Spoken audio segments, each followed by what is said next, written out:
क्या आप भी अपने जीवन में कुछ बड़ा करना चाहते हैं, लेकिन डर और शर्म आपको रोक देते हैं? क्या आपने कभी महसूस किया है कि लोग क्या कहेंगे? इस सोच ने आपको अपनी राह से भटका दिया। क्या आप भी हर बार पीछे हट जाते हैं सिर्फ इसलिए क्योंकि आपको डर लगता है? शायद असफलता का डर, शायद दूसरों की हंसी का डर, शायद अपनी ही क्षमताओं पर अविश्वास का डर, या शायद शर्म ने आपके होठों को सिल दिया, आपकी प्रतिभा को दुनिया के सामने आने से रोक दिया। अगर इनमें से कोई भी बात आपके दिल को छूती है, अगर ये सवाल आपके मन में भी गूंजते हैं, तो यकीन मानिए आप अकेले नहीं हैं। और ये वीडियो, ये कहानी खास तौर पर आपके लिए है। ये कहानी आपके अंदर एक नई उम्मीद जगा सकती है, एक नई दृष्टि दे सकती है। तो इससे पहले कि हम इस यात्रा में गहरे उतरें, मैं आपसे एक छोटा सा अनुरोध करना चाहूंगा। इस वीडियो को अभी लाइक कर दीजिए, क्योंकि आपका एक लाइक हमें और भी ऐसी प्रेरणादायक कहानियां आप तक लाने के लिए प्रोत्साहित करता है। और हाँ, कमेंट सेक्शन में जाकर हमें जरूर बताइए, वो कौन सी एक बात है, वो कौन सा एक डर या शर्म है जो आपको अक्सर अपने लक्ष्य तक पहुंचने से रोक देता है। आपके जवाब पढ़कर हमें खुशी होगी और शायद दूसरों को भी इससे हिम्मत मिले। बहुत समय पहले की बात है। राजगृह राज्य में एक युवक रहता था। नाम था आनंदवर्धन। आनंदवर्धन कोई साधारण युवक नहीं था। वो बुद्धिमान था, मेहनती था।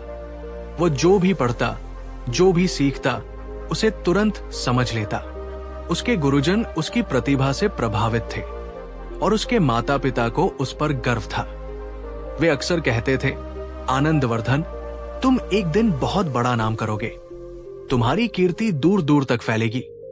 लेकिन दोस्तों, जीवन की विडंबना देखिए। इतनी सारी खूबियों के बावजूद आनंदवर्धन के व्यक्तित्व में एक ऐसी गहरी कमी थी, एक ऐसी गांठ थी जिसने उसकी सारी प्रतिभा को ढक रखा था। वो कमी थी अत्यधिक शर्म और हर समय घेर कर रखने वाला डर। वो किसी भी नई सभा में नए लोगों के बीच जाने से घबराता था। अगर उसे कुछ कहना भी होता तो शब्द उसके गले में ही अटक जाते। लोगों से आंख मिलाकर बात करना उसके लिए पहाड़ चढ़ने जैसा था। उसकी हथेलियां पसीजने लगती, दिल जोर जोर से धड़कने लगता और चेहरा शर्म से लाल हो जाता। जब भी वो कोई नया काम हाथ में लेता, कोई नई परियोजना शुरू करने की सोचता, तो उसका मन अनगिनत नकारात्मक विचारों से भर जाता। अगर मैं ये काम शुरू करूं और असफल हो गया तो सब लोग मुझ पर हंसेंगे। अगर मेरी बात किसी को बेवकूफी भरी लगी तो मेरी कितनी जग हंसाई होगी। मैं इस योग्य नहीं हूं, मुझसे बेहतर लोग हैं, मैं कैसे उनके सामने टिक पाऊंगा? कहीं ऐसा ना हो कि मैं कुछ गलत कर बैठूं और सब कुछ बर्बाद हो जाए। ये अगर मगर वाले सवाल एक मकड़ी के जाले की तरह उसके मनमस्तिष्क पर छाए रहते थे। ये सवाल उसे आगे बढ़ने से रोकते थे, उसे कुछ भी नया करने की हिम्मत नहीं जुटाने देते थे। उसके मित्र आगे बढ़ रहे थे, व्यापार में, कला में, शास्त्रार्थ में नाम कमा रहे थे, पर आनंदवर्धन वही का वही खड़ा था, अपने ही बनाए हुए डर और शर्म के अदृश्य पिंजरे में कैद। वो देखता था कि कैसे कम प्रतिभा वाले लोग भी आत्मविश्वास के बल पर उससे आगे निकल जाते हैं, और ये देखकर उसका मन और भी ज्यादा कुंठित हो जाता था। वो रात रात भर जागता, अपनी इस कमजोरी के बारे में सोचता। वो खुद से नफरत करने लगा था। उसे लगता था कि वो किसी काम का नहीं है, कि उसका जीवन व्यर्थ है। उसकी आंखों के सामने उसके सपने दम तोड़ रहे थे और वो बेबस होकर देख रहा था। एक बार राज्य में एक बड़ी वाद विवाद प्रतियोगिता का आयोजन हुआ। आनंदवर्धन के गुरु ने उसका नाम भी लिखवा दिया, ये जानते हुए कि उसमें कितनी क्षमता है।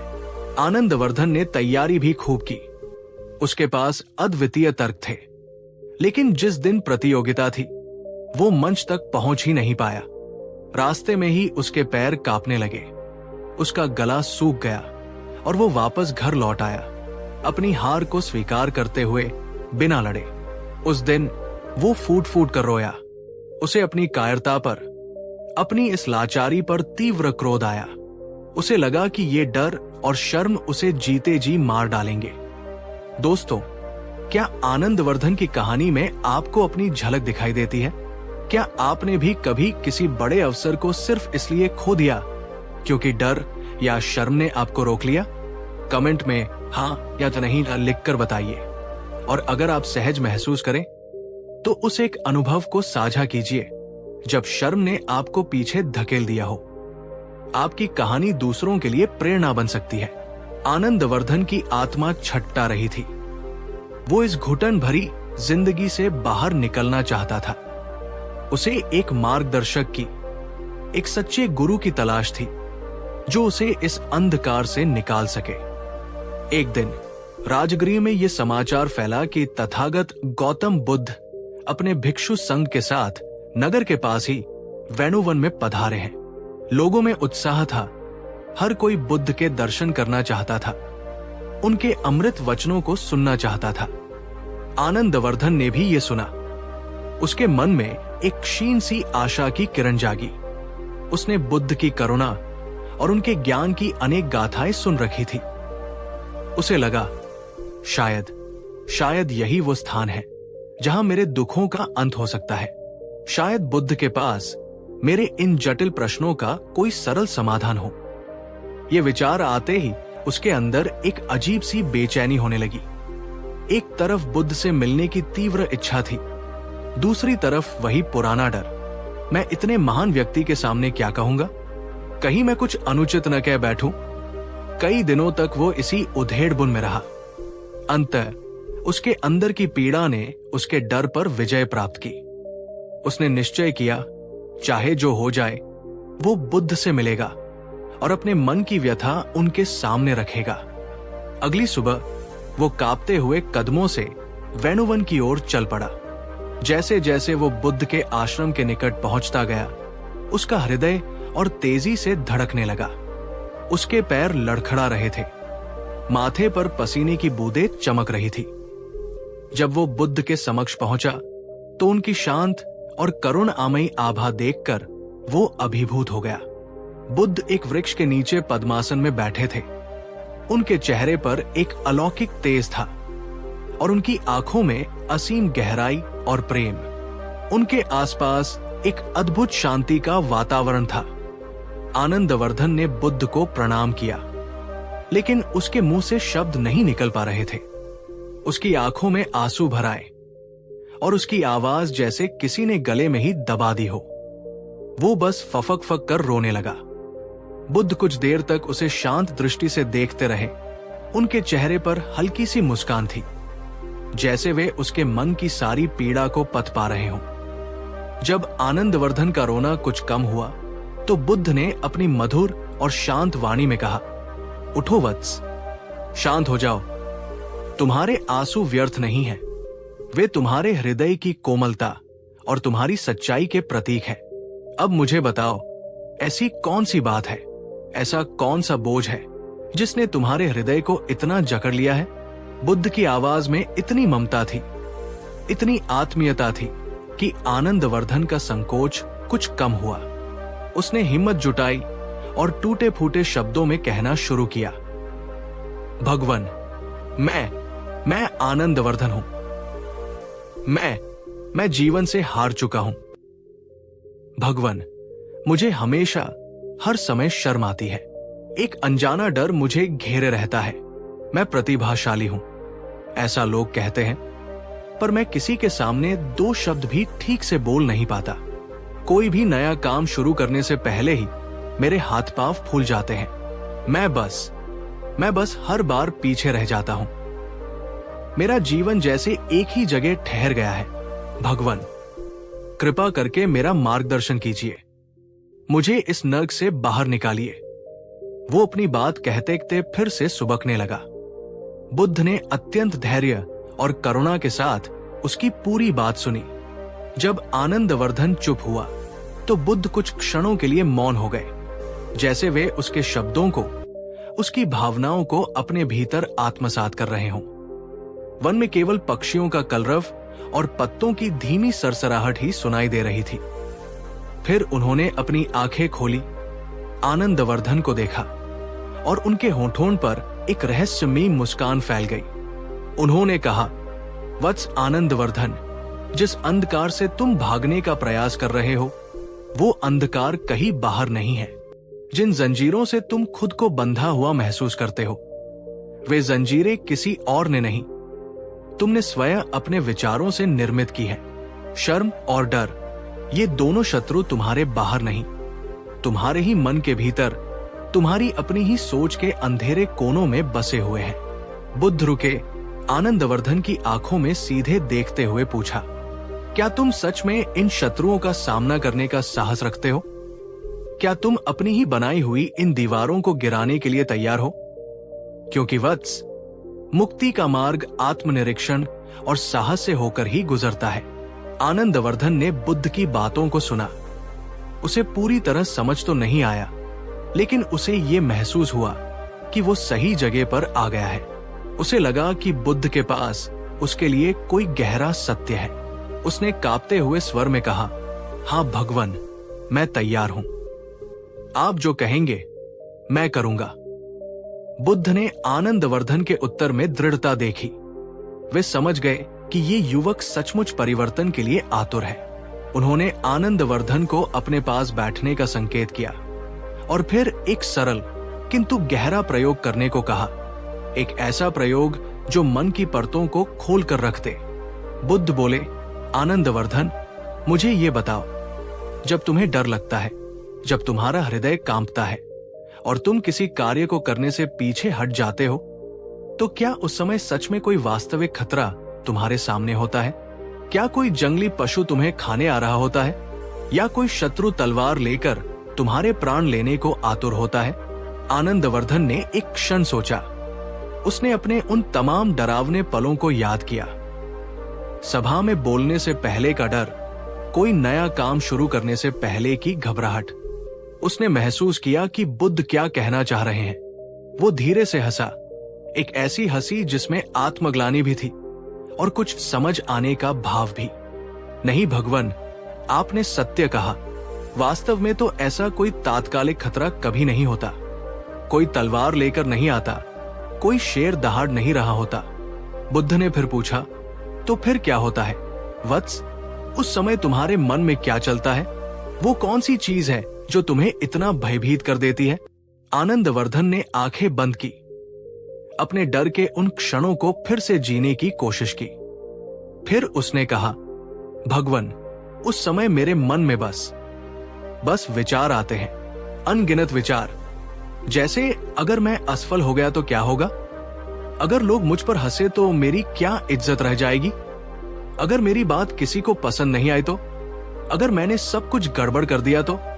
ये अगर और तो वाले विचार एक के बाद एक आते रहते हैं और मेरा मन उन्हीं में उलझ कर रह जाता है।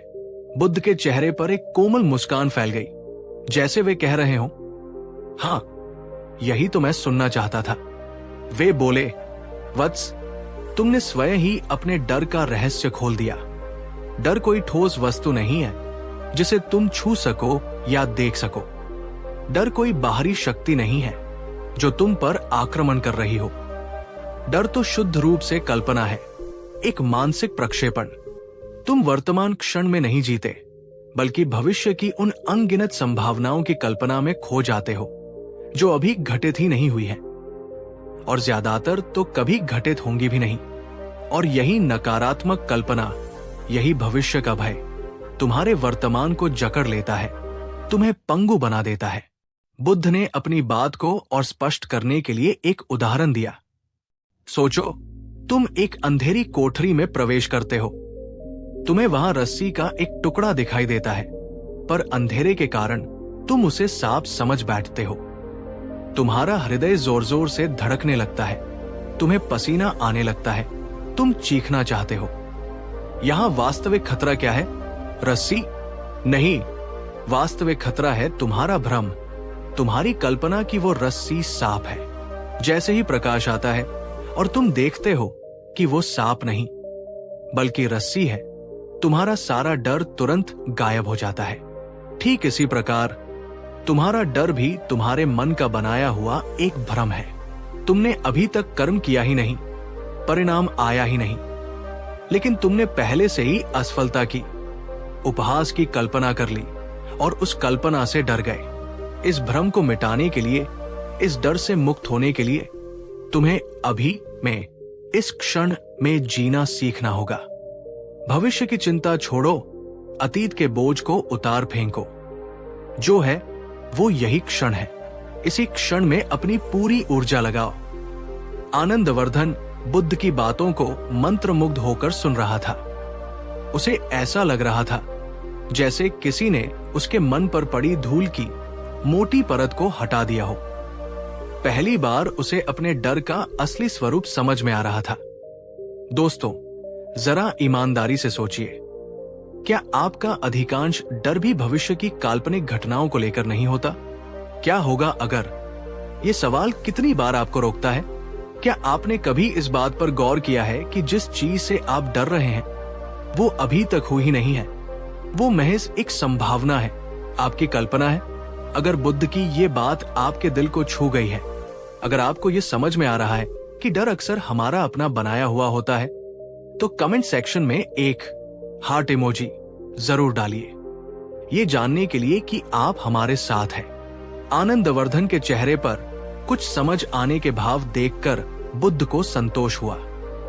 डर की प्रकृति को समझने के बाद अब बारी थी शर्म के जाल को काटने की। बुद्ध ने आनंदवर्धन से अगला प्रश्न पूछा। उनकी आवाज में वही मृदुता और गहराई थी।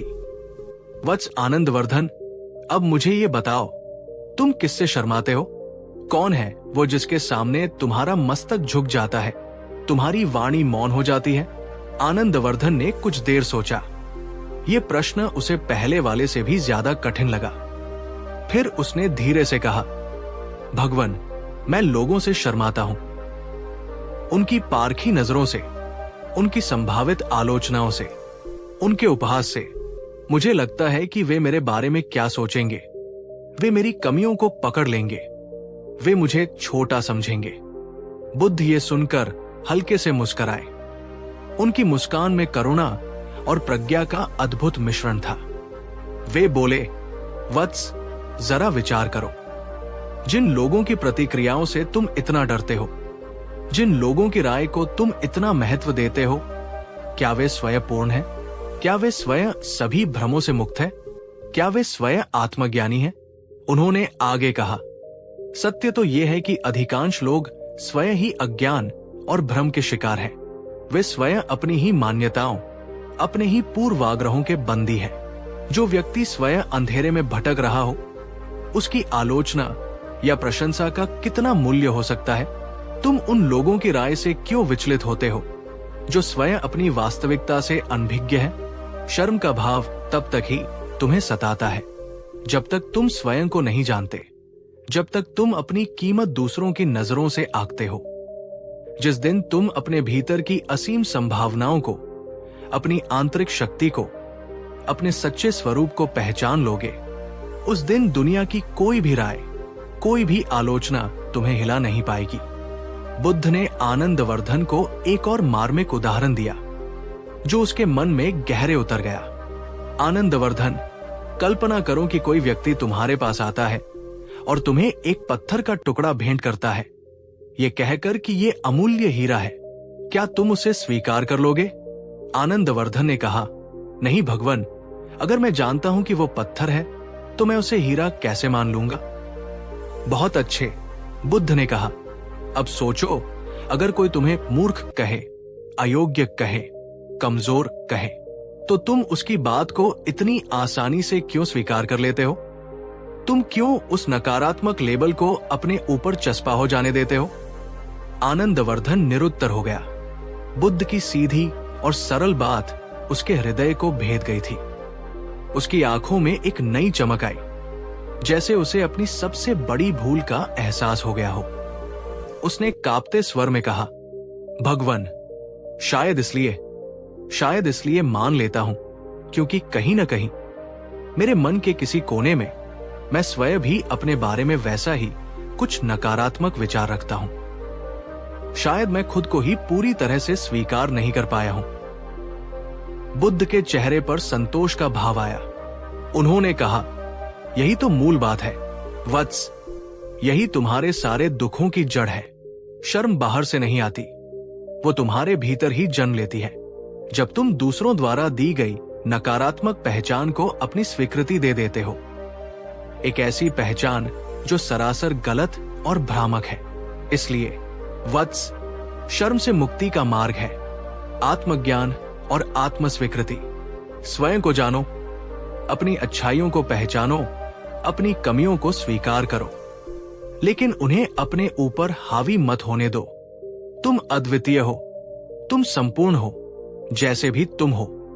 जब तुम इस सत्य को अपने भीतर गहराई से अनुभव कर लोगे, तो शर्म का कोई भी बाण तुम्हें घायल नहीं कर पाएगा। वो आएगी और बिना तुम्हें छुए गुजर जाएगी, जैसे हवा का झोंका। आनंदवर्धन बुद्ध के चरणों में नतमस्तक हो गया। उसे लग रहा था जैसे जन्मों की प्यास आज बुझ गई हो। डर और शर्म, जो उसे दैत्य की तरह लगते थे, आज उसे मन के वहम नजर आ रहे थे। दोस्तों, क्या आपने कभी सोचा है कि हम दूसरों की राय को इतना महत्व क्यों देते हैं? क्या हम अपनी कीमत खुद तय करते हैं या दूसरों के सर्टिफिकेट का इंतजार करते हैं?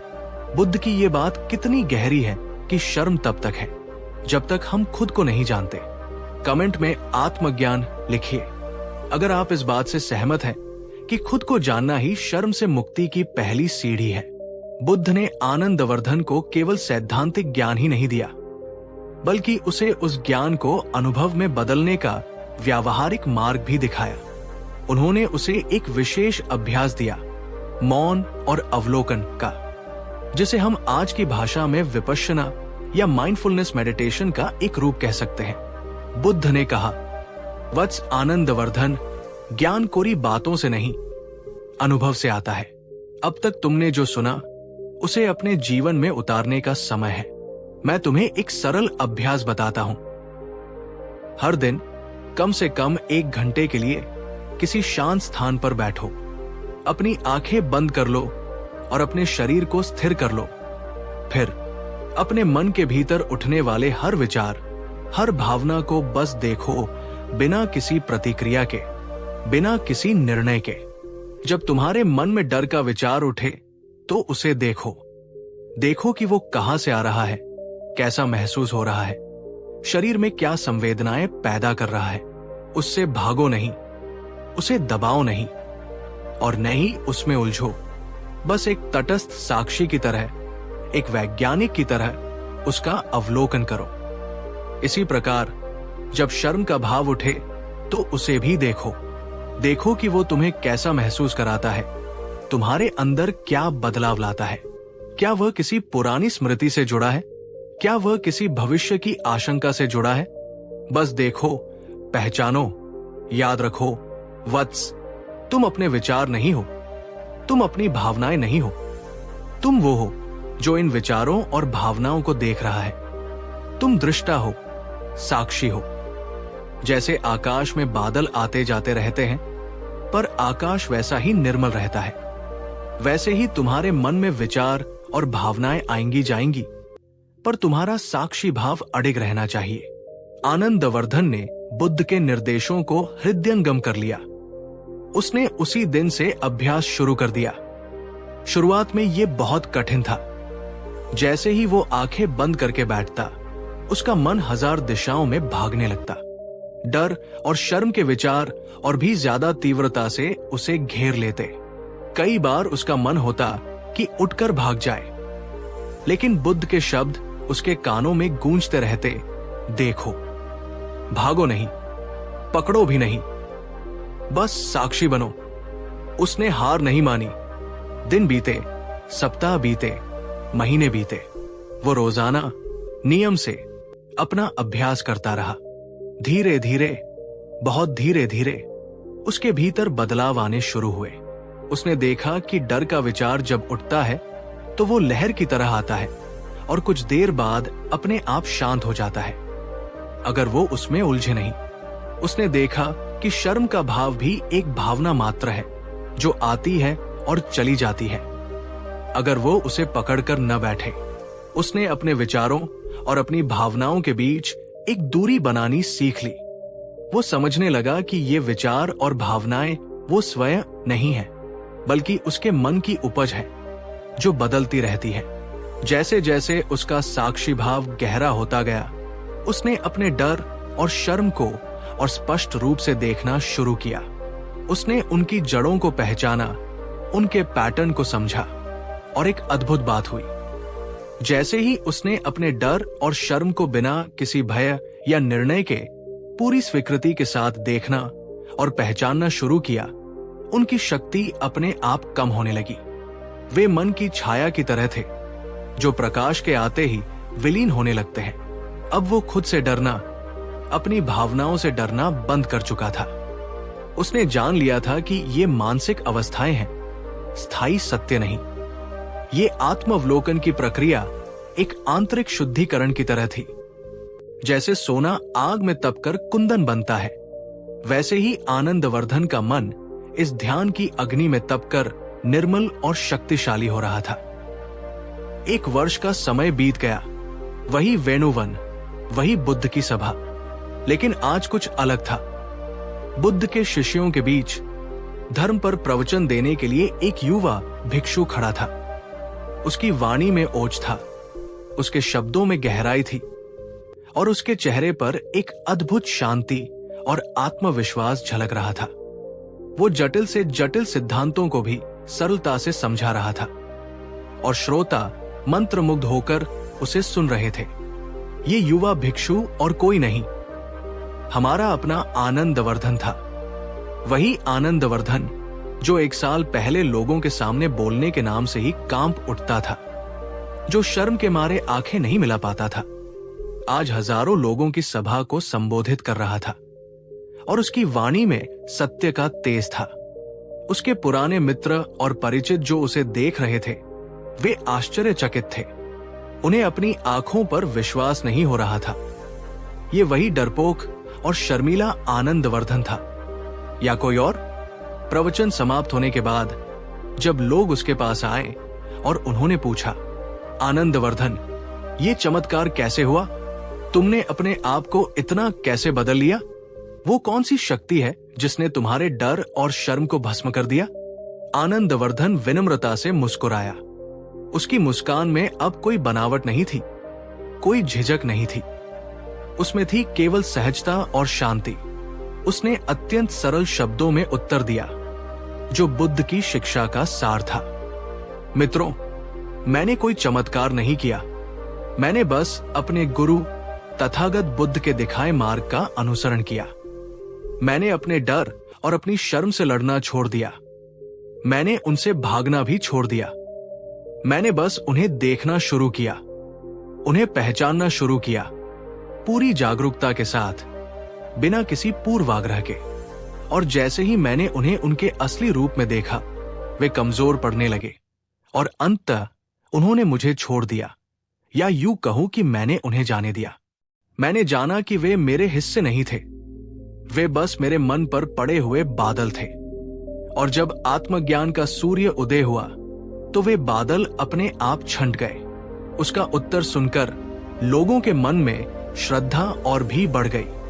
वे समझ गए कि आनंदवर्धन ने केवल बाहरी परिवर्तन नहीं, बल्कि एक गहरा आंतरिक रूपांतरण हासिल किया था। तो दोस्तों, ये थी आनंदवर्धन की कहानी, एक ऐसे युवक की कहानी जो डर और शर्म के बंधनों में जकड़ा हुआ था, लेकिन बुद्ध के दिखाए मार्ग पर चलकर जिसने न केवल उन बंधनों को तोड़ा, बल्कि आत्मज्ञान के प्रकाश को भी पाया। आनंदवर्धन की कहानी हमारी भी कहानी हो सकती है। आपके और मेरे जीवन में भी ऐसे अनेक डर और शर्म हो सकते हैं, जो हमें हमारी वास्तविक क्षमता तक पहुंचने से रोकते हैं, जो हमें हमारे सपनों को जीने नहीं देते। लेकिन बुद्ध का संदेश आज भी उतना ही प्रासंगिक है जितना वो 2500 साल पहले था। जिसे तुम पूरी जागरूकता से देख लोगे, उससे तुम मुक्त हो जाओगे। आपका डर कितना भी बड़ा क्यों न हो, आपकी शर्म कितनी भी गहरी क्यों न हो, अगर आप साहस करके उसका सामना करने का निर्णय लेते हैं, उसे साक्षी भाव से देखने का अभ्यास करते हैं, तो आप पाएंगे कि उसकी शक्ति धीरे धीरे कम होती जा रही है।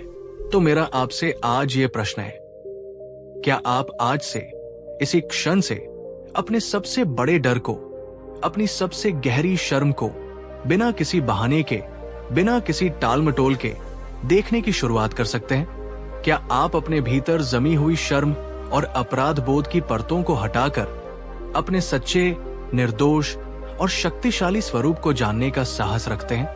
अगर आपका उत्तर हाँ है, तो मैं आपको विश्वास दिलाता हूं, आपके जीवन में एक अभूतपूर्व परिवर्तन की शुरुआत हो सकती है। कमेंट सेक्शन में जाकर पूरे विश्वास के साथ लिखिए, मैं अब डर से नहीं डरता, मैं शर्म से नहीं शर्माता, मैं मुक्त हूं। या आप बस इतना लिख सकते हैं, मैं तैयार हूं।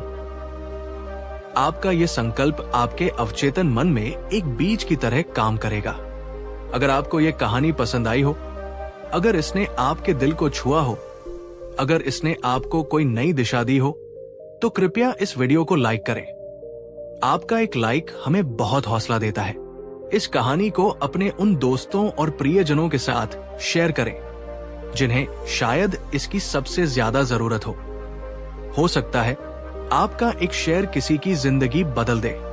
और हाँ, अगर आप ऐसी ही जीवन बदलने वाली प्रेरणादायक कहानियां और बुद्ध की शिक्षाओं को सरल भाषा में सुनना चाहते हैं, तो हमारे चैनल को सब्सक्राइब करना बिल्कुल न भूलें और बेल आइकॉन को भी दबा दें, ताकि आपको हमारे नए वीडियो की सूचना तुरंत मिल जाए। हमारा प्रयास है कि हम प्राचीन ज्ञान को आधुनिक संदर्भ में आप तक पहुंचाएं, ताकि हम सब मिलकर एक बेहतर, शांत और भयमुक्त जीवन जी सके। अगर आप चाहते हैं कि हम अगली कहानी बुद्ध और आत्मविश्वास, स्वयं पर अटूट विश्वास कैसे जगाएं, या किसी और विशेष विषय पर बनाएं, तो हमें कमेंट में अपने सुझाव जरूर दीजिए। हम आपके विचारों का स्वागत करते हैं। और अंत में बस इतना याद रखिए, डर वही खत्म होता है जहां जागरूकता शुरू होती है, जब तुम उसे पहचानते हो। और शर्म वही मिटती है जहां आत्म स्वीकृति जन्म लेती है, जब तुम खुद को वैसे ही स्वीकारते हो जैसे तुम हो। आप सब में वही बुद्धत्व, वही अनंत संभावनाएं छिपी है। उन्हें खोजिए। अपना बहुमूल्य समय देने के लिए आपका हृदय से धन्यवाद। बिल्कुल नीचे उसी स्पीच का एक छोटा, भावनात्मक और प्रभावी वर्जन है, जिसे आप वीडियो के अंत या बीच में आसानी से बोल सकते हैं। अगर बुद्ध की ये बातें आपके दिल को छू गई हो, अगर इस वीडियो ने आपको शांति, सुकून या कुछ सोचने को मजबूर किया हो, तो नीचे दिए गए सुपर थैंक्स बटन पर क्लिक करके अपना आशीर्वाद जरूर दें। ये आपका समर्थन, आपका प्रेम है, जो मुझे और भी ज्ञान की रोशनी फैलाने की ताकत देता है। बुद्ध ने कहा था, जो देता है वही सबसे ज्यादा पाता है। और जब आप सुपर थैंक्स भेजते हैं, आप सिर्फ सहयोग नहीं करते, आप एक सच्चे संदेश को जिंदा रखते हैं। धन्यवाद। बुद्ध की करुणा और शांति हमेशा आपके साथ बनी रहे। कहानी 2। नमस्कार दोस्तों, और स्वागत है आपका हमारे चैनल पर, जहां हम जीवन के गहरे रहस्यों को सरल शब्दों में समझने का प्रयास करते हैं। क्या आप भी अपने जीवन में सफलता पाना चाहते हैं? क्या आपके मन में भी ये सवाल उठता है कि कुछ लोग जीवन में धन दौलत और ज्ञान दोनों कैसे हासिल कर लेते हैं, जबकि कई लोग अथक प्रयास के बाद भी संघर्ष करते रहते हैं? क्या आप भी चाहते हैं कि आपका जीवन सिर्फ गुजारा करने के लिए न हो, बल्कि उसमें समृद्धि हो, समझ हो और सबसे बढ़कर मन की शांति हो? अगर आपका जवाब हाँ है, तो आज का ये वीडियो आपके लिए एक वरदान साबित हो सकता है। आज हम समय के पार जाकर स्वयं तथागत गौतम बुद्ध के उपदेशों से उन सुनहरी आदतों को जानेंगे, जो न केवल आपको भौतिक रूप से अमीर बना सकती है, बल्कि आपको आंतरिक रूप से ज्ञानी और शांत भी बना सकती है। ये कोई रातों रात अमीर बनने का फॉर्मूला नहीं, बल्कि जीवन जीने की वो कला है, वो आदतें हैं जिन्हें अपनाकर आप अपने भाग्य को स्वयं गढ़ सकते हैं। तो दिल थाम कर बैठिए और इस ज्ञान गंगा में डुबकी लगाने के लिए तैयार हो जाइए। ये यात्रा आपके जीवन को एक नई दिशा दे सकती है। अगर आप भी दौलत और ज्ञान के इस रहस्य को जानने के लिए उत्सुक हैं, तो अभी इस वीडियो को एक लाइक कर दीजिए और कमेंट में हमें बताइए आप जीवन में भौतिक समृद्धि और आत्मिक ज्ञान में से किसे अधिक महत्व देते हैं, या क्या आप दोनों में संतुलन चाहते हैं? आपके विचार हमारे लिए महत्वपूर्ण हैं। बहुत समय पहले की बात है। श्रावस्ती नगरी में एक व्यापारी रहता था। नाम था धनंजय। धनंजय मेहनती था, ईमानदार था, पर उसके व्यापार में बरकत नहीं थी। वो दिन रात परिश्रम करता, लेकिन आमदनी अठन्नी और खर्चा रुपया वाली स्थिति बनी रहती थी। उसके मन में सदा यही चिंता रहती कि कैसे अपने परिवार का भरण पोषण करे, कैसे समाज में सम्मान पाए और कैसे इस निरंतर अभाव की स्थिति से बाहर निकले। वो देखता था कि कुछ अन्य व्यापारी जो शायद उससे कम भी मेहनत करते थे, अधिक सफल और समृद्ध थे। उसके मन में ये प्रश्न उठता, मुझ में ऐसी क्या कमी है? मैं कौन सी गलती कर रहा हूं? वो न केवल धन का अभाव महसूस करता था, बल्कि उसके मन में ज्ञान की भी प्यास थी। वो जीवन के अर्थ को समझना चाहता था, दुखों के कारण को जानना चाहता था और एक शांत, सुखी जीवन जीना चाहता था। एक दिन धनंजय ने सुना कि तथागत गौतम बुद्ध अपने भिक्षु संघ के साथ पास ही के जेतवन विहार में ठहरे हुए हैं। बुद्ध की प्रज्ञा और करुणा की गाथाएं दूर दूर तक प्रसिद्ध थी। धनंजय के मन में एक आशा की किरण जागी। उसने निश्चय किया कि वो बुद्ध के पास जाएगा और उनसे अपने प्रश्नों का उत्तर मांगेगा। अगले दिन वो कुछ फल और पुष्प लेकर जेतवन विहार पहुंचा। बुद्ध शांत, सौम्य मुद्रा में अपने शिष्यों को उपदेश दे रहे थे। उनकी वाणी में अद्भुत शांति और तेज था। धनंजय ने प्रतीक्षा की और जब अवसर मिला तो वो बुद्ध के चरणों में नतमस्तक हो गया। धनंजय ने कांपते स्वर में कहा, भगवन, मैं एक साधारण व्यापारी हूं। मैं परिश्रम और ईमानदारी से अपना कार्य करता हूं, फिर भी मेरे जीवन में निरंतर अभाव बना रहता है। मैं भौतिक समृद्धि कैसे प्राप्त करूं ताकि मैं अपने परिवार और समाज के प्रति अपने उत्तरदायित्वों को निभा सकूं? और भगवन, मेरे मन में ज्ञान की भी प्यास है। मैं जीवन के सत्य को समझना चाहता हूं ताकि मुझे मन की शांति मिल सके। कृपया मेरा मार्गदर्शन करें। मुझे वो मार्ग बताएं जिससे मैं धन और ज्ञान दोनों अर्जित कर सकूं। बुद्ध ने धनंजय की ओर करुणा भरी दृष्टि से देखा। वे कुछ क्षण मौन रहे, फिर मुस्कुराए। दोस्तों, क्या धनंजय की ये स्थिति आपको कहीं न कहीं अपनी सी लगती है? क्या आपके मन में भी कभी ये सवाल उठा है कि कड़ी मेहनत के बावजूद सफलता क्यों नहीं मिल रही? या जीवन में सच्ची शांति और समझ कैसे पाई जाए? कमेंट में हाँ या नहीं में जवाब दें। और अगर आप सहज महसूस करें तो अपनी चुनौती भी साझा कर सकते हैं। बुद्ध ने धनंजय से कहा, वत्स धनंजय, तुम्हारी जिज्ञासा उचित है। भौतिक समृद्धि और आत्मिक ज्ञान दोनों ही एक संतुलित और सुखी जीवन के लिए आवश्यक है। मैं तुम्हें कुछ ऐसी आदतें बताता हूं जिन्हें यदि तुम अपने जीवन में उतारोगे तो निश्चित रूप से दोनों क्षेत्रों में उन्नति करोगे। पहली आदत, निरंतर और सही प्रयास करने की संपदा। बुद्ध बोले, धनंजय, किसी भी प्रकार की समृद्धि का पहला आधार है उत्साहपूर्ण, निरंतर और सही दिशा में किया गया प्रयास। आलस्य और अकर्मण्यता दरिद्रता की जननी है। तुम जो भी कार्य करो उसे पूरी लगन, कौशल और बुद्धिमत्ता से करो। अपने कार्यक्षेत्र में निपुणता प्राप्त करो। नए तरीके सीखो, अपने कौशल को बढ़ाओ। सुबह जल्दी उठो, अपने दिन की योजना बनाओ और बिना थके, बिना निराश हुए अपने लक्ष्य की ओर बढ़ते रहो। उन्होंने एक उदाहरण दिया, जैसे एक किसान बीज बोने से पहले भूमि को अच्छी तरह तैयार करता है, सही समय पर बीज बोता है, सिंचाई करता है, खरपतवार हटाता है और फसल की रक्षा करता है, तभी उसे अच्छी उपज मिलती है। उसी प्रकार तुम्हें भी अपने व्यापार रूपी खेत में निरंतर और सही प्रयास करने होंगे। दूसरी आदत, अर्जित धन की रक्षा करने की संपदा। बुद्ध ने आगे कहा, केवल धन कमाना ही पर्याप्त नहीं है वत्स, उससे भी अधिक महत्वपूर्ण है कमाए हुए धन की रक्षा करना और उसका सही प्रबंधन करना। जो धन तुमने परिश्रम से कमाया है उसे व्यर्थ के व्यसनों में, अनावश्यक दिखावे में या मूर्खतापूर्ण योजनाओं में नष्ट मत करो। जैसे एक घड़े में यदि छेद हो तो उसमें कितना भी पानी डालो वो खाली ही रहेगा। उसी प्रकार यदि तुम अपने कमाए हुए धन को व्यर्थ गवाते रहोगे तो तुम कभी समृद्ध नहीं हो पाओगे। अपने धन को चोरों से, अग्नि से, जल से और ईर्ष्यालु संबंधियों से सुरक्षित रखो। उसका बुद्धिमानी से निवेश करो ताकि वो बढ़े। तीसरी आदत, अच्छे और गुणी मित्रों की संगति। तथागत ने समझाया, मनुष्य जैसा संग करता है वैसा ही बन जाता है। इसलिए जीवन में उन्नति के लिए अच्छे, गुणी, सदाचारी और बुद्धिमान मित्रों की संगति अत्यंत आवश्यक है।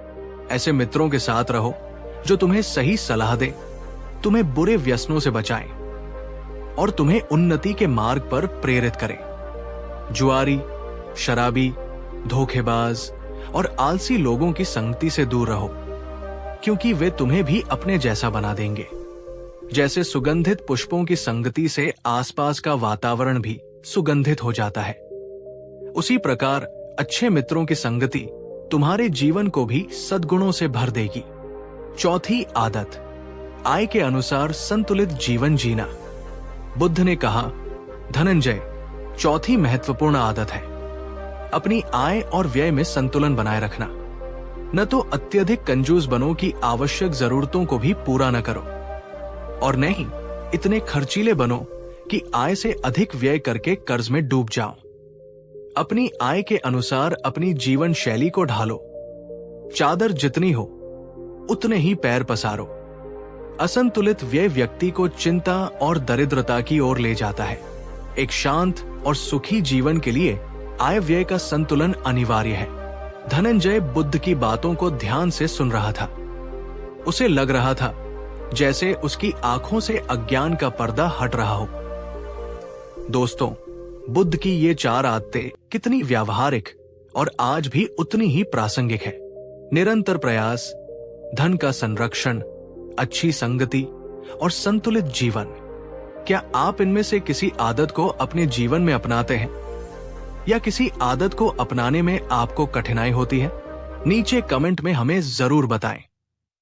और अगर आपको बुद्ध की ये शिक्षाएं उपयोगी लग रही हैं, तो इस वीडियो को एक लाइक करना न भूलें और इसे अपने प्रियजनों के साथ शेयर करें ताकि वे भी इसका लाभ उठा सकें। धनंजय ने हाथ जोड़कर कहा, भगवान, आपने भौतिक समृद्धि की आदतें तो बताई, कृपा करके अब ज्ञान और मन की शांति पाने की आदतें भी बताएं।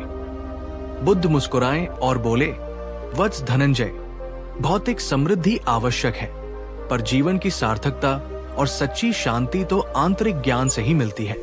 अब मैं तुम्हें वे आदतें बताता हूं जो तुम्हें ज्ञानी और शांत बनाएंगी। 5वीं आदत, सुनकर और पढ़कर ज्ञान अर्जित करना। बुद्ध ने कहा, ज्ञान का पहला द्वार है श्रवण और पठन। ज्ञानी पुरुषों के उपदेश सुनो, धर्म ग्रंथों और सत्साहित्य का अध्ययन करो। नई बातें सीखने के लिए हमेशा उत्सुक रहो। अपने मन के कपाट खुले रखो। जो सुनते हो उसे ध्यान से सुनो, समझने का प्रयास करो। जैसे एक प्यासा व्यक्ति जल के स्रोत की ओर जाता है, उसी प्रकार ज्ञान पिपासु को ज्ञान के स्रोतों की ओर जाना चाहिए। अज्ञान ही सभी दुहकों का मूल है और ज्ञान ही प्रकाश है। 6ठी आदत, सुने और पढ़े हुए पर मनन और चिंतन करना। तथागत ने समझाया, केवल सुन लेना या पढ़ लेना ही पर्याप्त नहीं है। दूसरी महत्वपूर्ण आदत है सुने और पढ़े हुए ज्ञान पर गहराई से मनन और चिंतन करना। जो तुमने सीखा है उस पर विचार करो, उसके विभिन्न पहलुओं को समझो, उसके सत्य को अपने तर्क की कसौटी पर कसो। जैसे भोजन को चबाचबाकर खाने से वो पचता है और शरीर को शक्ति देता है, उसी प्रकार सुने हुए ज्ञान पर चिंतन करने से वो तुम्हारी समझ का हिस्सा बनता है और तुम्हें प्रज्ञा प्रदान करता है। बिना विचारे ग्रहण किया गया ज्ञान बोझ बन जाता है। बुद्ध की ये बात कितनी सही है। हम दिन भर में कितनी जानकारी ग्रहण करते हैं, पर कितना उस पर सोचते हैं? क्या आप भी जानकारी को सिर्फ इकट्ठा करते हैं या उस पर गहराई से विचार भी करते हैं? अपनी आदत कमेंट में बताएं। 7वीं आदत, ध्यान और विपश्यना द्वारा प्रत्यक्ष अनुभव से ज्ञान पाना। बुद्ध ने अपनी सबसे महत्वपूर्ण शिक्षा की ओर इशारा करते हुए कहा, ज्ञान का सर्वोच्च सोपान है ध्यान और विपश्यना के अभ्यास द्वारा स्वयं अपने भीतर सत्य का प्रत्यक्ष अनुभव करना। सुना हुआ और विचारा हुआ ज्ञान परोक्ष होता है, लेकिन ध्यान द्वारा प्राप्त ज्ञान प्रत्यक्ष और ट्रांसफॉर्मेटिव होता है। प्रतिदिन कुछ समय एकांत में बैठकर अपनी सांसों पर ध्यान केंद्रित करो। अपने मन के विचारों और भावनाओं को साक्षी भाव से देखो। इससे तुम्हारा मन शांत होगा, एकाग्रता बढ़ेगी और तुम्हें वस्तुओं का यथार्थ स्वरूप दिखाई देने लगेगा। यही प्रज्ञा है जो तुम्हें सभी दुखों से मुक्त कर देगी। जैसे तैरना सीखने के लिए पानी में उतरना ही पड़ता है, केवल किताबें पढ़ने से काम नहीं चलता, उसी प्रकार आत्मज्ञान के लिए ध्यान और विपश्यना का अभ्यास अनिवार्य है। बुद्ध ने धनंजय को यह भी समझाया कि ये 7 आदतें एक दूसरे से जुड़ी हुई है। एक सदाचारी, परिश्रमी और संतुलित जीवन जीने वाला व्यक्ति ही ध्यान में गहराई तक उतर सकता है और ध्यान से प्राप्त प्रज्ञा उसके जीवन को और अधिक कुशल और सार्थक बनाती है। धनंजय ने बुद्ध के उपदेशों को हृदय से ग्रहण किया। उसने तथागत को वचन दिया कि वो इन आदतों को अपने जीवन में उतारेगा। उसने श्रावस्ती लौटकर अपने जीवन को एक नई दिशा दी। वो उत्साह और लगन से अपने व्यापार में जुट गया। उसने अपने धन का सही प्रबंधन करना सीखा, फिजूल खर्ची बंद की। उसने बुरे मित्रों का साथ छोड़कर गुणी और ज्ञानी लोगों से संबंध बनाए। वो आय के अनुसार संतुलित जीवन जीने लगा, जिससे उसकी चिंताएं कम हुई। इसके साथ ही उसने ज्ञानियों की बातें सुनने और अच्छे ग्रंथ पढ़ने की आदत डाली। वो जो भी सीखता उस पर एकांत में मनन चिंतन करता और सबसे महत्वपूर्ण, उसने प्रतिदिन ध्यान और विपश्यना का अभ्यास शुरू किया। धीरे धीरे धनंजय के जीवन में चमत्कारिक परिवर्तन आने लगे। उसका व्यापार फलने फूलने लगा। उसके पास पर्याप्त धन आ गया, जिससे वो अपने परिवार का सुखपूर्वक भरण पोषण करने लगा और समाज सेवा के कार्यों में भी योगदान देने लगा। लेकिन इससे भी बड़ा परिवर्तन उसके भीतर आया था। उसका मन अब शांत और स्थिर रहने लगा था। उसे जीवन का एक नया अर्थ मिल गया था। वो अब केवल धन के पीछे नहीं भागता था, बल्कि ज्ञान और आत्मिक शांति को अधिक महत्व देता था। वो एक समृद्ध व्यापारी होने के साथ साथ एक ज्ञानी और शांत व्यक्ति भी बन गया था। वो समझ गया था कि सच्ची अमीरी केवल बाहरी धन दौलत में नहीं, बल्कि आंतरिक शांति, समझ और संतोष में है, और ये दोनों ही सही आदतों का परिणाम है। दोस्तों, धनंजय की कहानी हमें दिखाती है कि सही आदतें जीवन को कैसे बदल सकती है। क्या आप भी अपने जीवन में ऐसा परिवर्तन लाने के लिए तैयार हैं? बुद्ध की बताई इन 7 आदतों में से कौन सी एक आदत आप आज से ही अपनाने का संकल्प लेते हैं? अपना संकल्प नीचे कमेंट में लिखें। आपका संकल्प आपकी प्रेरणा बनेगा। तो दोस्तों, ये थी धनंजय की कहानी और तथागत बुद्ध की वे 7 अमूल्य आदतें, जो हमें न केवल भौतिक रूप से अमीर बना सकती है, बल्कि आत्मिक रूप से ज्ञानी और शांत भी। ये आदतें कोई रहस्यमयी मंत्र नहीं, बल्कि जीवन जीने का एक वैज्ञानिक और व्यावहारिक तरीका है। इन्हें अपनाने के लिए धैर्य, निरंतरता और दृढ़ संकल्प की आवश्यकता होती है। याद रखिए, आप अपनी आदतों के निर्माता हैं और आपकी आदतें आपके भविष्य की निर्माता है। बुद्ध ने मार्ग दिखाया है, पर उस पर चलना हमें स्वयं ही होगा। अगर बुद्ध की ये शिक्षाएं आपके दिल को छू गई हों और आपको लगा हो कि ये ज्ञान औरों तक भी पहुंचना चाहिए, तो इस वीडियो को अपने सभी दोस्तों और परिवारजनों के साथ व्हाट्सएप, फेसबुक और अन्य सोशल मीडिया पर अवश्य शेयर करें। ज्ञान बांटने से बढ़ता है। आपके लिए आज का प्रश्न, इस पूरी चर्चा के बाद आप अमीर और ज्ञानी बनने की अपनी यात्रा में पहला कदम क्या उठाने वाले हैं? हमें कमेंट में बताकर प्रेरित करें। और हाँ, अगर आपने अभी तक हमारे चैनल को सब्सक्राइब नहीं किया है तो इसे अभी सब्सक्राइब कर लें और बेल आइकॉन को भी दबा दें ताकि भविष्य में आने वाले ऐसे ही ज्ञानवर्धक और प्रेरणादायक वीडियो आपसे छूट न जाए। आपका जीवन समृद्धि, ज्ञान और शांति से परिपूर्ण हो, इसी कामना के साथ हम आपसे विदा लेते हैं। अपना और अपनों का ध्यान रखें। नमो बुद्धाय। कहानी 3। नमस्कार मेरे प्रिय आत्मिक मित्रों, क्या आपने कभी अपने दिल की उस सच्ची आवाज को, उस मासूम सपने को या उस महत्वपूर्ण विचार को सिर्फ इसलिए दबा दिया है क्योंकि एक अनजाना सा डर आपके सीने में बैठ गया था? लोग क्या कहेंगे, या अगर मैं असफल हो गया तो? क्या आपके जीवन में कोई ऐसा अनुभव है, कोई ऐसी याद है जिसे लेकर आप आज तक शर्मिंदगी की एक भारी चादर ओढ़े हुए हैं? एक ऐसी शर्म जो आपको अंदर ही अंदर तोड़ती है, आपकी खुशियों को धूमिल करती है और आपको अपने ही अस्तित्व पर सवाल उठाने को मजबूर करती है। अगर आपका जवाब हाँ है तो यकीन मानिए आप इस यात्रा में अकेले नहीं हैं। ये मानवीय चेतना का एक गहरा द्वंद्व है जिससे हम सभी कभी न कभी जूझते हैं।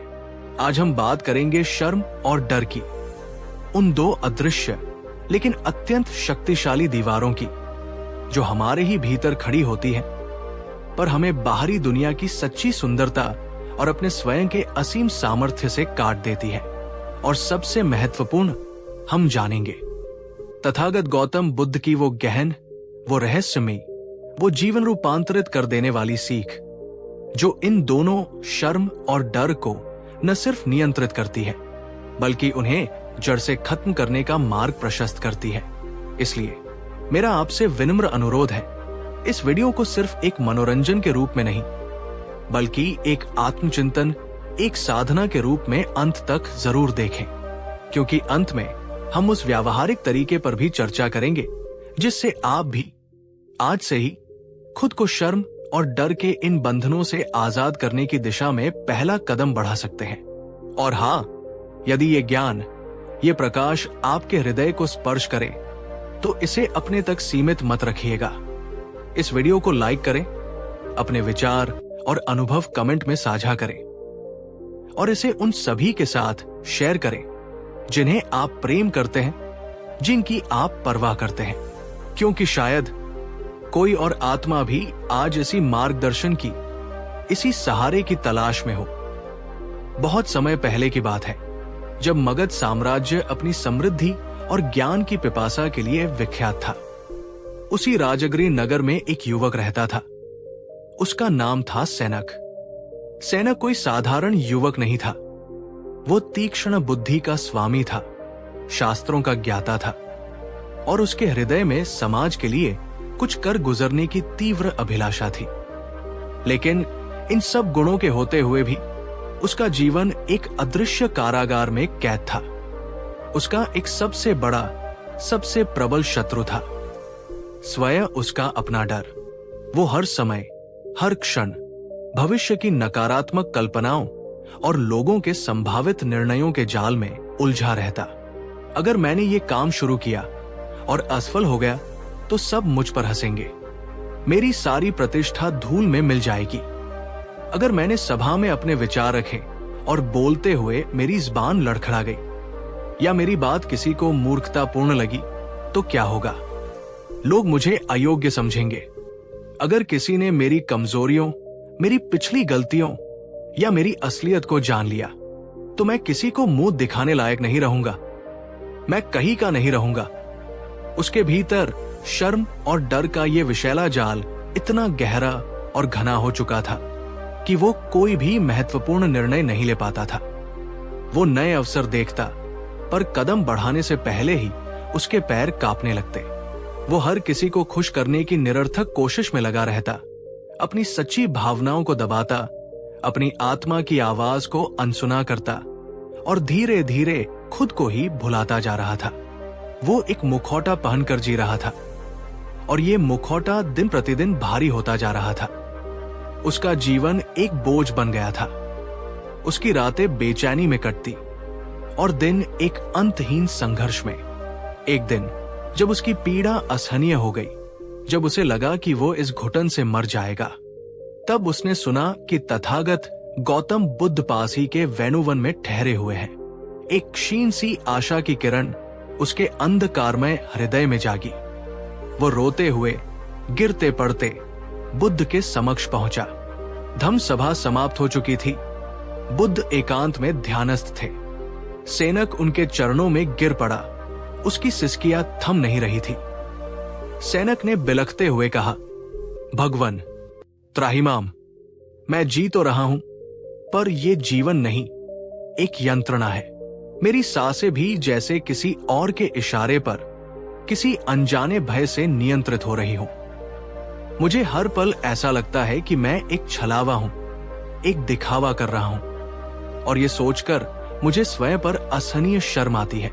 मुझे हर क्षण डर लगता है कि अगर लोगों ने मेरी सच्चाई जान ली, मेरी कमजोरियों को पहचान लिया, तो मैं पूरी तरह टूट जाऊंगा, बिखर जाऊंगा।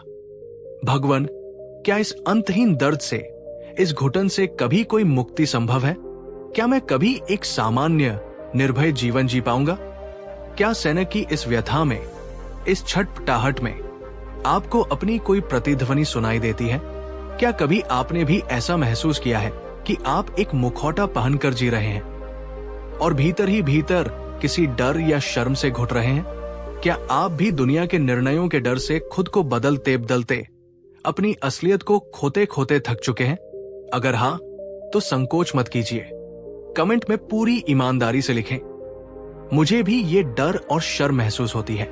चलिए आज हम सब मिलकर इस अदृश्य शत्रु को पहचानते हैं, क्योंकि पहचान ही मुक्ति का पहला कदम है। बुद्ध ने सेनक की आंखों में गहराई से झांका। कुछ क्षणों तक वे कुछ नहीं बोले, केवल मौन, एक ऐसा मौन जो शब्दों से कहीं अधिक शक्तिशाली था। एक ऐसा मौन जिसमें सेनक के अशांत मन को अद्भुत शांति का अनुभव हो रहा था। फिर बुद्ध हल्के से मुस्कुराए। उनकी मुस्कान में जैसे ब्रह्मांड की सारी समझ और करुणा समाई हुई थी।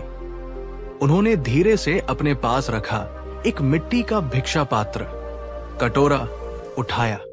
उन्होंने समीप रखे जल के पात्र से उस कटोरे को लबालब पानी से भर दिया, इतना कि एक और बूंद भी उसमें समा नहीं सकती थी। फिर उन्होंने वो पानी से भरा कटोरा सेनक के कांपते हुए हाथों में थमा दिया। बुद्ध ने अत्यंत शांत किंतु दृढ़ स्वर में कहा, वत्स सेनक, इस जल से भरे कटोरे को लेकर आश्रम के मुख्य द्वार तक जाओ और फिर वहीं से वापस मेरे पास आओ। लेकिन ध्यान रहे, इस यात्रा के दौरान इस कटोरे से जल की एक बूंद भी छलकनी नहीं चाहिए।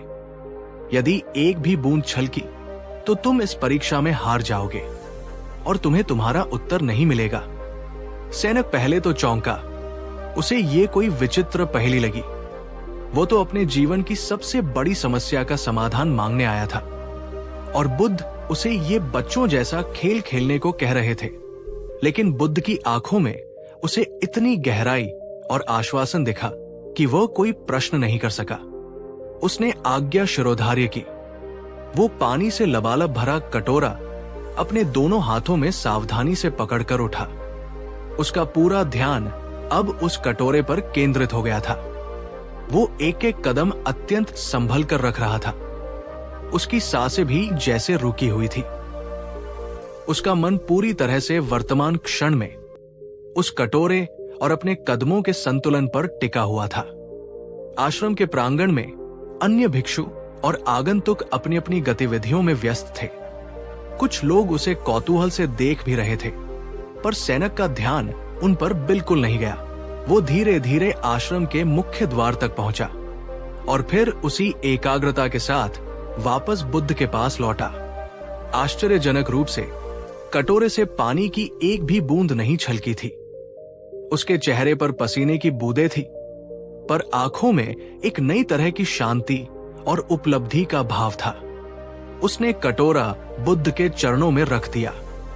बुद्ध ने अपनी चिरपरिचित सौम्य मुस्कान के साथ पूछा, वत्स सेनक, जब तुम ये जल से भरा कटोरा लेकर आश्रम के द्वार तक गए और वापस आए, तब क्या मार्ग में किसी ने तुम्हारा उपहास किया? क्या किसी ने तुम्हारी चाल या तुम्हारी स्थिति पर कोई टिप्पणी की? सैनक ने कुछ क्षण सोचा, फिर कहा, नहीं भगवन, सच कहूं तो मैं अपने ध्यान में इतना लीन था कि मैंने किसी और को देखा तक नहीं किसी की कोई बात सुनी। बुद्ध ने फिर पूछा, तो क्या इस यात्रा के दौरान तुम्हें किसी प्रकार की शर्म महसूस हो रही थी, या कोई डर सता रहा था कि लोग तुम्हें देख रहे हैं या तुम्हारे बारे में क्या सोच रहे होंगे? सैनक ने आश्चर्य से सिर हिलाया, नहीं भगवन, बिल्कुल नहीं। मेरा सारा ध्यान तो बस इस बात पर था कि पानी न छलक जाए। मैं इतना सतर्क और अपने कार्य में तल्लीन था कि मुझे अपने ऊपर, अपने उस क्षण के कर्तव्य पर ही ध्यान केंद्रित करना पड़ा। शर्म या डर का तो कोई विचार ही मन में नहीं आया। बुद्ध के चेहरे पर ज्ञान की आभा और गहरी हो गई। वे बोले, वत्स सैनक, बस यही तुम्हारे प्रश्नों का उत्तर है, यही तुम्हारे रोग का निदान और उपचार है। ध्यान, एकाग्रता, वर्तमान क्षण में पूरी तरह जीना। जब तुम्हारा ध्यान पूरी तरह से अपने भीतर होता है, अपने कर्म पर होता है, वर्तमान क्षण की वास्तविकता पर होता है, तो न शर्म के लिए कोई स्थान बचता है, न ही डर के लिए। तुम्हारा सारा दुख, सारी पीड़ा इसलिए है क्योंकि तुम्हारा ध्यान निरंतर बाहर की दुनिया में भटकता रहता है। लोग क्या सोचेंगे, कौन क्या कहेगा, भविष्य में क्या होगा? और जब तुम्हारा ध्यान बाहरी, अनिश्चित और परिवर्तनशील वस्तुओं पर टिका होता है, तो तुम्हारा मन स्वाभाविक रूप से अंदर से कांपता रहता है, अशांत रहता है। सैनक मंत्रमुग्ध होकर बुद्ध के वचनों को सुन रहा था। उसे अपने जीवन की सबसे बड़ी समस्या का मूल कारण एक सरल से प्रयोग द्वारा समझ में आ गया था। बुद्ध ने अपनी शिक्षाओं में बार बार मन के मनोविज्ञान और भावनाओं की प्रकृति पर प्रकाश डाला है। एक दिन अपने शिष्यों को संबोधित करते हुए उन्होंने कहा, भिक्षुओं, मनुष्य दो भावनाओं के साथ जन्म नहीं लेता, जिन्हें वो बाद में सीखता है और अपने ऊपर ओढ़ लेता है। एक है शर्म और दूसरा है भय। ये दोनों अधिकतर समय समाज द्वारा, दूसरों की अपेक्षाओं द्वारा और हमारी अपनी गलत धारणाओं द्वारा निर्मित और पोषित होती है। और जब तुम इन सीखी हुई आरोपित भावनाओं को अपना वास्तविक स्वरूप मान लेते हो, तो तुम अपने सहज स्वभाव से, अपनी स्वतंत्रता से दूर हो जाते हो। शर्म और डर ये समाज द्वारा हमें पहनाए गए अदृश्य नकाब है, सामाजिक नियमों और अपेक्षाओं के बंधन है। सोचिए, आपने बचपन में कोई गलती की, शायद कोई खिलौना तोड़ दिया या कोई बात झूठ बोल दी। उस समय आपको कुछ क्षणों के लिए डर लगा होगा कि डांट पड़ेगी, पर क्या आपको वैसी गहरी, स्थायी शर्म महसूस हुई जैसी आज किसी गलती पर होती है? शायद नहीं। बच्चे अपनी गलतियों से सीखते हैं और आगे बढ़ जाते हैं, लेकिन जैसे जैसे हम बड़े होते हैं, समाज हमें सही और गलत, अच्छा और बुरा के कठोर मापदंड सिखाता है। हम दूसरों की नजरों में अपनी एक छवि बनाने लगते हैं, और जब भी उस छवि पर कोई आंच आती है, हम शर्म से भर जाते हैं। आपने कोई गलती की और आप शर्म से जैसे धरती में गड़ जाना चाहते हैं, लेकिन क्या वही गलती अगर किसी छोटे निष्पाप बच्चे ने की होती, तो क्या आप उसे भी उसी कठोरता से आंकते? क्या आप उसे भी उसी तरह जज करते? नहीं, क्योंकि आप जानते हैं कि बच्चे की नीयत में खोट नहीं थी, वो अभी सीख रहा है। बुद्ध कहते हैं, शर्म केवल तब तक ही एक शक्तिशाली और पीड़ादायक सत्य है जब तक तुम उसे अपने भीतर अपराध बोध के साथ स्वयं को कोसते हुए कसकर पकड़े हुए हो। जिस क्षण तुम अपनी गलती को, अपनी अपूर्णता को बिना किसी आत्मभर्त्सना के एक सीखने के अवसर के रूप में स्वीकार कर लेते हो, और यदि आवश्यक हो तो उसका प्रायश्चित कर लेते हो, तो वही शर्म तुम्हें आत्म सुधार की ओर ले जाकर अंततः आजाद कर देती है। अब आपसे एक गहरा आत्मावलोकन का सवाल है। क्या आपके अतीत में कोई ऐसी घटना है, कोई ऐसी बात है जिसे लेकर आप आज तक खुद को माफ नहीं कर पाए हैं? कोई ऐसी शर्म जिसका बोझ आप वर्षों से ढो रहे हैं? तो आज इस वीडियो को देखने के बाद या अभी इसी क्षण एक शांत जगह पर बैठिए, उस याद को, उस भावना को एक कागज पर लिख डालिए विस्तार से, और फिर पूरे हृदय से खुद से कहिए, मैंने उस समय जो किया अपनी तत्कालीन समझ और परिस्थितियों के अनुसार किया। मैं उससे सीख चुका हूं। अब मैं खुद को उस बोझ से मुक्त करता हूं। मैं खुद को माफ करता हूं। अगर आप सहज महसूस करें तो कमेंट में भी ये प्रतिज्ञा लिख सकते हैं, मैं आज खुद को अपने अतीत के बोझ से मुक्त करती हूं और स्वयं को क्षमा करता हूं। यह आपके अवचेतन मन के लिए एक शक्तिशाली संदेश होगा। डर के मनोविज्ञान को बुद्ध ने और भी गहराई से समझा और समझाया। एक बार एक प्रसिद्ध और वीर योद्धा जो युद्ध भूमि में बड़े बड़े शत्रुओं से नहीं डरता था, बुद्ध के पास अपनी एक विचित्र समस्या लेकर आया। योद्धा ने कहा, भगवन, मैं युद्ध के मैदान में शेरों और हाथियों से भी नहीं डरता। मृत्यु का भय भी मुझे विचलित नहीं कर पाता। लेकिन जब मैं अपने घर लौटता हूं और अपनी पत्नी की आंखों में क्रोध या निराशा देखता हूं, या जब मेरे बच्चे मुझसे रूठ जाते हैं, तो मेरा हृदय कांपने लगता है। मैं असहाय महसूस करता हूं। ऐसा क्यों है भगवन? जो योद्धा शत्रुओं की सेनाओं से नहीं डरता, वो अपने ही प्रियजनों की नाराजगी से इतना भयभीत क्यों हो जाता है? बुद्ध उसकी बात सुनकर हल्के से हंसे। उनकी हंसी में उपहास नहीं, बल्कि गहरी समझ थी। उन्होंने कहा, हे वीर योद्धा, ये समझ लो कि डर अधिकतर समय वहां नहीं होता जहां वास्तविक बाहरी खतरा हो, बल्कि डर वहां उत्पन्न होता है जहां तुम्हें कुछ खोने का, कुछ छीन लिए जाने का भय हो, और जहां जहां तुम्हारा, मैं और मेरा का भाव जुड़ा है, जहां जहां तुम्हारी आसक्ति है, वहीं वहीं डर भी अपनी जड़ें जमा लेता है। डर मोह, आसक्ति से पैदा होता है, उसकी संतान है। तुमने अपने परिवार, अपने संबंधों, अपनी सामाजिक छवि, अपनी प्रतिष्ठा, अपनी संपत्ति को अपना मान लिया है, उनसे अपनी पहचान जोड़ ली है। इसलिए जब इन चीजों पर कोई आंच आती दिखती है या इनके खोने की संभावना बनती है, तो तुम्हें डर लगता है। युद्ध भूमि में तुम शायद इसलिए नहीं डरते क्योंकि वहां तुम्हारा मैं एक योद्धा के रूप में होता है, जो जीतने या वीरगति पाने के लिए तैयार है। वहां व्यक्तिगत संपत्ति या संबंधों का मोह उतना प्रबल नहीं होता। इसलिए तथागत ने सिखाया कि डर से स्थायी मुक्ति का एक ही अचूक रास्ता है। मोह से मुक्ति, आसक्ति से मुक्ति, और मोह से आसक्ति से मुक्ति का एक ही अचूक उपाय है सम्यक दृष्टि और प्रज्ञा का विकास। ये समझना कि जगत की सभी वस्तुएं और सभी संबंध अनित्य है, परिवर्तनशील है, और उनमें स्थायी सुख खोजना भ्रम है। बुद्ध ने केवल समस्याओं का विश्लेषण ही नहीं किया, बल्कि उनसे बाहर निकलने के व्यावहारिक मार्ग भी बताए। शर्म और डर के दलदल से बाहर आने के लिए उन्होंने मुख्यतः 3 शिक्षाओं पर बल दिया। 1. स्वीकार करो, छिपाओ नहीं, बदलो। बुद्ध ने बार बार कहा, जो व्यक्ति स्वयं को जैसा वो है वैसा ही संपूर्णता में देख लेता है और स्वीकार कर लेता है, उसे किसी और से या स्वयं से शर्माने की कोई आवश्यकता नहीं होती। अपनी कमजोरियों, अपनी गलतियों, अपनी अपूर्णताओं को स्वीकार करो। वे तुम्हारे व्यक्तित्व का हिस्सा है, पर वे तुम्हारी संपूर्ण पहचान नहीं है। उन्हें छिपाने या नकारने से वे और अधिक शक्तिशाली होती है। खुद को पूरी ईमानदारी से स्वीकार करो। याद रखो, गलतियां तुमसे हुई है, लेकिन वो गलतियां तुम नहीं हो। तुम उनसे बड़े हो, तुम उनसे सीख सकते हो और आगे बढ़ सकते हो। स्वीकृति शर्म का अंत है और परिवर्तन का प्रारंभ। 2. ध्यान में जियो, अतीत या भविष्य की कल्पनाओं और तुलनाओं में नहीं।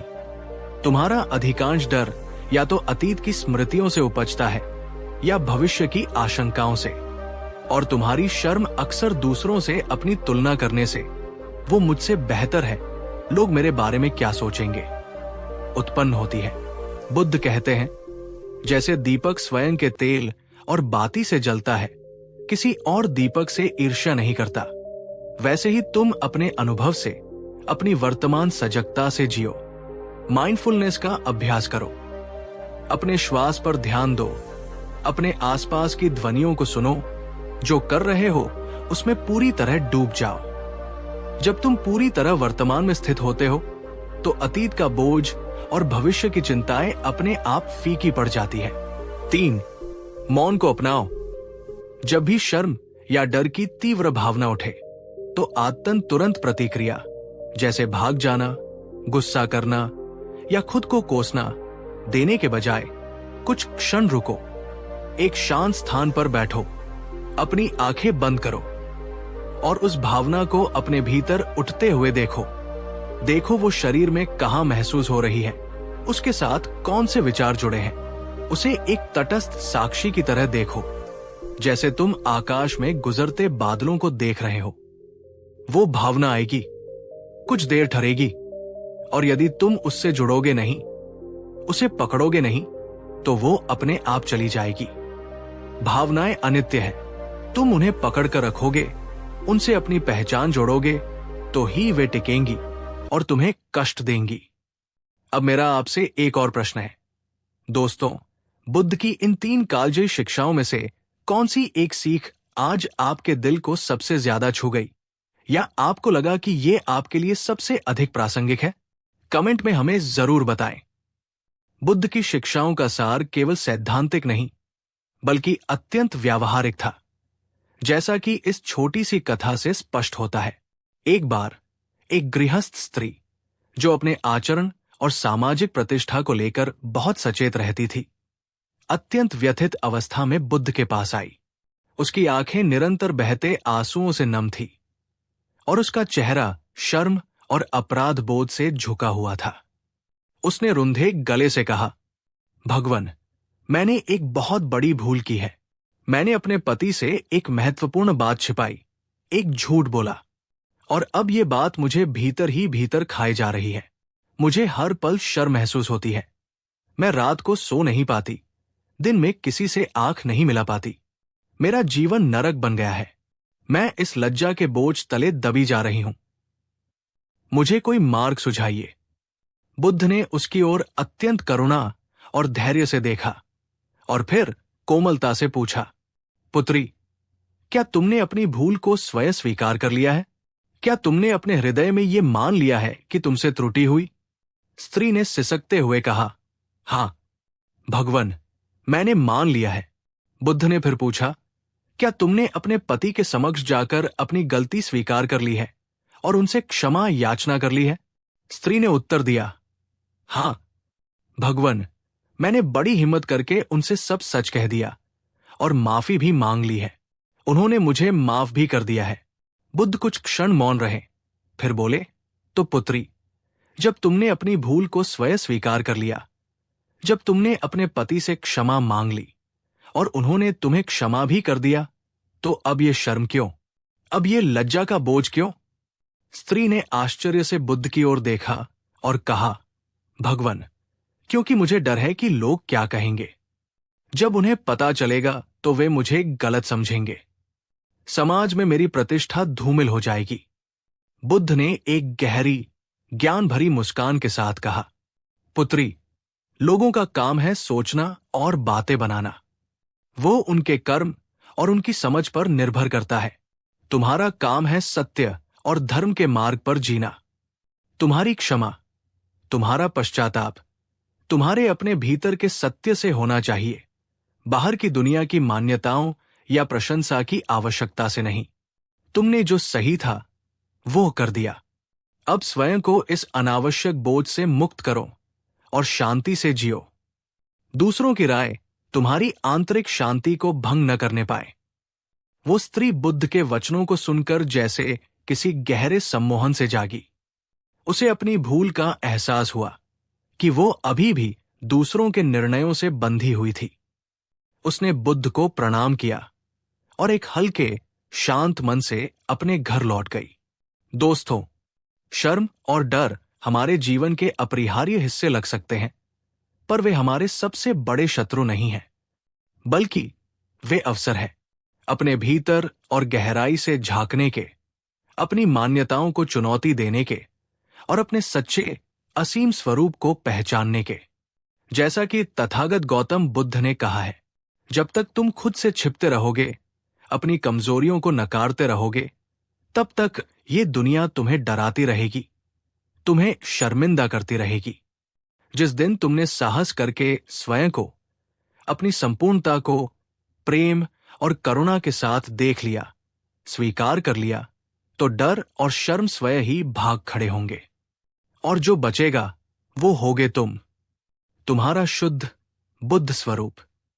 अगर ये कहानी, बुद्ध के ये अनमोल वचन आपके दिल तक पहुंचे हों, अगर इन्होंने आपके भीतर कोई नई समझ, कोई नई आशा जगाई हो, तो इसे अपने किसी ऐसे मित्र, प्रियजन या किसी भी ऐसे व्यक्ति से जरूर शेयर करें जिसे आप जानते हैं कि वह भी शायद आज इसी तरह के मार्गदर्शन की, इसी तरह की सांत्वना की तलाश में हो। कमेंट करके हमें बताएं कि आप आज से अपने डर या शर्म को कैसे देखने का संकल्प लेते हैं। एक छोटी सी प्रतिज्ञा लिखें, जैसे मैं अब डर को साक्षी भाव से देखूंगा और शर्म को स्वीकृति से बदलूंगा। और इस वीडियो को एक लाइक करके हमें यह अवश्य बताएं कि आप इस यात्रा में हमारे साथ जुड़ाव महसूस कर रहे हैं। धन्यवाद। सदा ध्यान में रहें, सजग रहें और आजाद बने। भवतु सब्ब मंगल, सभी का मंगल हो। नमो बुद्धाय।